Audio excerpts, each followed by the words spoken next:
11 दिन की लंबी हियरिंग जो अगस्त में शुरू हुई थी before the bench of justices बीवी नागरत्ना एंड उजल बुयान, वो अब खत्म हो गई है। बहुत ही लंबे समय से इस केस में इंसाफ की उम्मीद करते हुए बिल्किस बानो का इंतजार अब खत्म हो गया है। आपको याद ही होगा कि 2008 में Bilkis Bano, a 21 years old and 5 months pregnant woman के साथ गैंगरेप हुआ था और 2002 की गुजरात राइट्स में उसकी फैमिली का मर्डर भी हो गया था। इस गैंगरेप में 11 लोगों को कोर्ट ने कन्विक्ट किया था, पर surprisingly all the 11 convicts were released on August 15, 2022 after the state government allowed their remission applications. After the released visuals of them getting heroic welcome became viral in the social media, it led to outcry among several sections. After that, a bunch of PILs were filed in the Supreme Court questioning the relief granted to the convicts. Bilki has also challenged the premature release of the convicts. Court ने इन cases में first set of please पर 25 अगस्त को notice issue कर दिया था और दूसरे set की प्लीज को 9 सितंबर तक टेकअप करने का फैसला लिया था।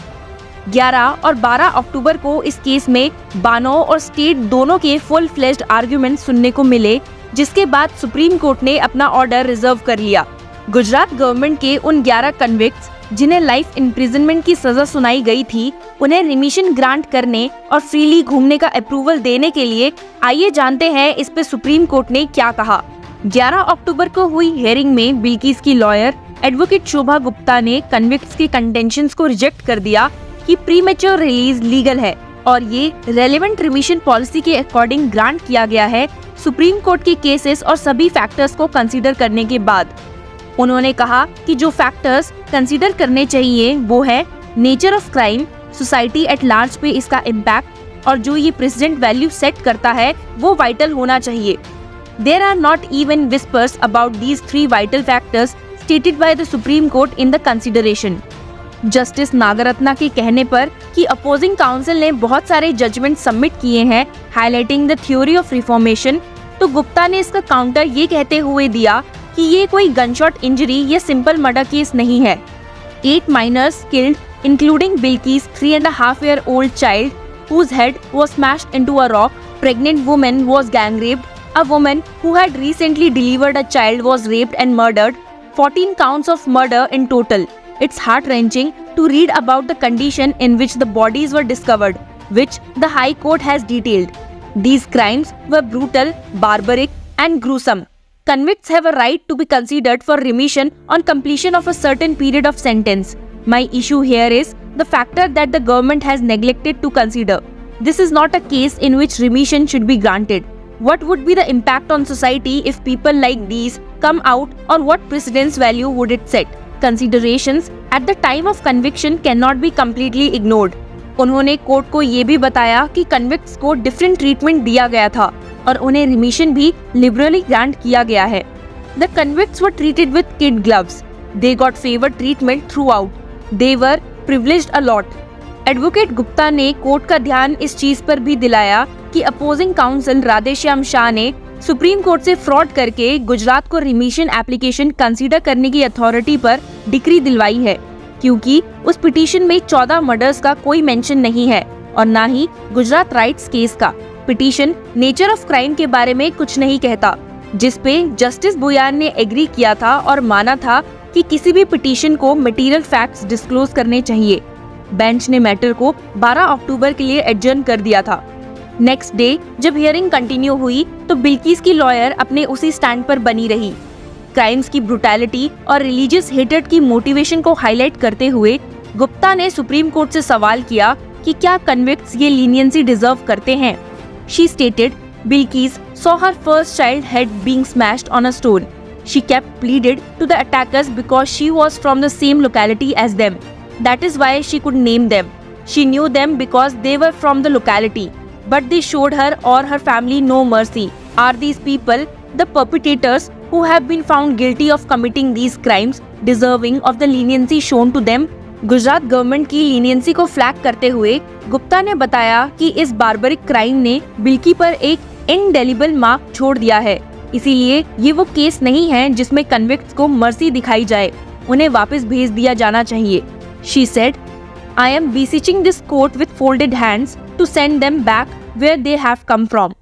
जैसे कि आप जानते ही हैं कि बिल्किस से पहले कई पिटिशनर्स ने सुप्रीम कोर्ट में गुजरात गवर्नमेंट के इस डिसीजन पर नंबर ऑफ पिटीशंस फाइल करी थी।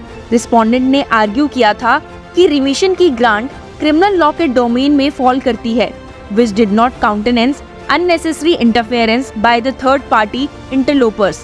वहीं बाकी लिटिगेंट्स को रिप्रेजेंट करते हुए वृंदा ग्रोवर, अपर्णा भट्ट, निजामुद्दीन पाशा, सीनियर एडवोकेट्स इंदिरा जयसिंह, इन्होंने PILs की मेंटेनेबिलिटी के चैलेंज को रेजिस्ट किया और केस में पिटिशनर के राइट्स को डिफेंड किया। उन्होंने कई ग्राउंड्स पर गुजरात गवर्नमेंट के डिसीजन की लीगैलिटी पर अटैक करा। कोर्ट से रिमिशन ऑर्डर्स को सेट असाइड करने की रिक्वेस्ट करते हुए जयसिंह ने कोर्ट को बताया, the conscience of nation is reflected in the 3 organs of the state and therefore the judgment this court will render will be a reflection of the conscience of the nation. ASG Raju, जो इस case में Gujarat government की तरफ से पेश हुए थे, उन्होंने आर्ग्यू किया कि स्टेट गवर्नमेंट सुप्रीम कोर्ट द्वारा इशूड स्पेसिफिक मैंडेमस से बंधी हुई थी, जिसमें कन्विक्शन के टाइम पर लागू पॉलिसी के तहत कन्विक्ट्स की रिमिशन एप्लीकेशन पर विचार करने के लिए कहा गया था और इसी के अकॉर्डिंग सरकार ने prescribed Gujarat remission policy in force in 1992, जिसे 2014 में सुपरसीड किया गया था, उसके रिस्पेक्ट में रिमिशन एप्लीकेशंस को कंसीडर किया और कन्विक्ट्स की प्रीमेच्योर रिलीज की रिक्वेस्ट को पॉलिसी के अंडर सभी रेलेवेंट फैक्टर्स को कंसीडर करने के बाद अलाउ कर दिया। उन्होंने रिफॉर्मेटिव थ्योरी ऑफ पनिशमेंट को भी साइट किया और आर्ग्यू किया कि जो हीनियस क्राइम्स के लिए कन्विक्टेड हैं, उन्हें एक अपॉर्चुनिटी मिलनी चाहिए खुद को रिफॉर्म करने के लिए और सोसाइटी में रीइंटीग्रेट होने के लिए। इसके रिस्पॉन्स में जस्टिस नागरत्ना ने एक इम्पोर्टेंट क्वेरी को पूछा about remissions being selectively applied across the India. She asked, how far is this law being applied to inmates in jail? Why are our jails overcrowded, particularly with under trials? Why is the policy of remission being applied selectively? Union government की तरफ से ASG ने CBI, जिसने state police से investigation अपने हाथ में ले ली थी, उसकी किसी भी नेगेटिव ओपिनियन की एब्सेंस के रिलेशन में एक लिमिटेड सबमिशंस दी। हियरिंग के दौरान लूथरा, जो एक कन्विक्ट को रिप्रेजेंट कर रहे थे, उन्होंने एम्फसाइज किया कि ना तो ट्रायल कोर्ट और ना ही बॉम्बे हाई कोर्ट ने बिल्किस के रेपिस्ट को डेथ सेंटेंस या फिक्स टर्म सेंटेंस दिया है।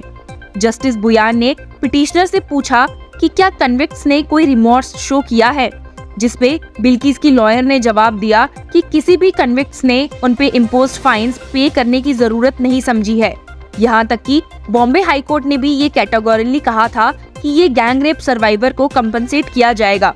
तो ये विलफुल और deliberate non payment of fine convicts की लैक ऑफ रिमोर्स को डेमोन्स्ट्रेट करता है। While advocate Chitambaresh, representing another convict, argued that remission orders can only be challenged in the High Courts, not the Supreme Court, contrasting the scope of Article 226 with that of Article 32. Another lawyer challenged the Supreme Court's authority to overturn the remission order on the grounds that a fundamental right cannot be invoked against another fundamental right. उन्होंने emphasize किया कि अगर एक बार remission grant हो जाए by competent authority following relevant policies, तो right to liberty and life convicts के फेवर में एक्रू हो जाता है। उन्होंने विक्टिम्स और कन्विक्ट्स दोनों के राइट्स को सेफगार्ड करने की इम्पोर्टेंस पर स्ट्रेस किया, स्पेशली ये देखते हुए कि कन्विक्ट्स ने 15 साल के सेंटेंस को कंप्लीट कर लिया है। सभी के आर्ग्यूमेंट सुनने के बाद 11 दिन तक चलने वाली इस हियरिंग में जस्टिसेस BV नागरत्ना एंड उज्जल भुयान ने अपना ऑर्डर रिजर्व कर लिया है। The bench stated, "We have heard learned senior counsel and learned counsel for petitioners insofar as reply arguments are concerned. We have asked learned counsel for the state of Gujarat to submit the original records. It is submitted that original records are in Gujarati. Therefore, English translations would also be furnished along with the original records by Monday. The Union of India is also to submit original records on Monday. Judgment reserved." अब इंतजार है तो बस supreme court के order को pronounce करने का। आपको क्या लगता है कि सुप्रीम कोर्ट किसके पक्ष में फैसला सुनाएगा? Stay tuned to Law Chakra to know about this.